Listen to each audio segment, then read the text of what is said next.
ঘটনাটা কই তুমগু এখন জিরামু না কাম টাম ফালিয়ে থুয়েছি তুমি যেভাবে বের করলাম ভাবছি না জানিবেন কি হয়েছে আসল কথাটা কও জান না বোগাইছকে তাহলে তোমাকে 3 ভাইয়ের 3টা বউ হ্যাঁ তাহলে 3টা বউ বাড়তে থাকতে তোমরা তো বাড়তে থাকোই না তাহলে এই বয়সে তোমরা তো জানোই যে আমার মানজা টানজা বিষ তাহলে এই বয়সেও 3টা পোলার বউ থাকতে তাহলে আমার দুয়ার হুড়ুর নাগে রাইন দাদার নাগে সব করার নাগে তাহলে তুমি বড় ফুলা তুমি কি বিচার করবা কইরা থুয়া যাও কে আমার বরে ফোন দেই অতীত কই যে না মাইরে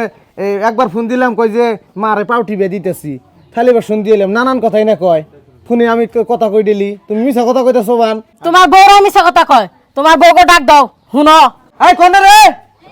এই আই না আইছে এই তোমরা আহা তিনজন আহা আইছেন তেলে তো আইছি তো এখন কথা হইলো এই যে মা ইমার্জেন্সি বাইতে ডাকছে তোমার সকালে কথা গেলাম তুমি গেলে মার পাউটি বে দিতেছি কাম করতেছি হ্যাঁ তা মার তো পাউডি বিয়ে দিছি এই যে তোমার বলে টিপে দিছে দেখি হারি হারাই বলে তোমার কাছে খালি কয় ফোন করে যে মার পাও টিপে দে ওটা করে কোনো সময় তো আমি দেখলাম না যে আমার পাউডার টিপে দিল বা 3টা বউ আমার একটু নাহি না পানি টুকু তুলে দিল আমি তো রান্না খাওয়া আর আমার পাও টিপে দিব এই যে এখানে কথা এই যে পাড়ার মাইসেও দু একজনে কয় খারাপ কয় তোমাকে এই যে এখানে ব্যবহারে এই যে একজন হাজার হাজার ঘুরতেছে এটা দেখলে কি কেউ কব যে এটা একজন বউ মানুষ হ্যাঁ এটা ড্রেস হইলো হ্যাঁ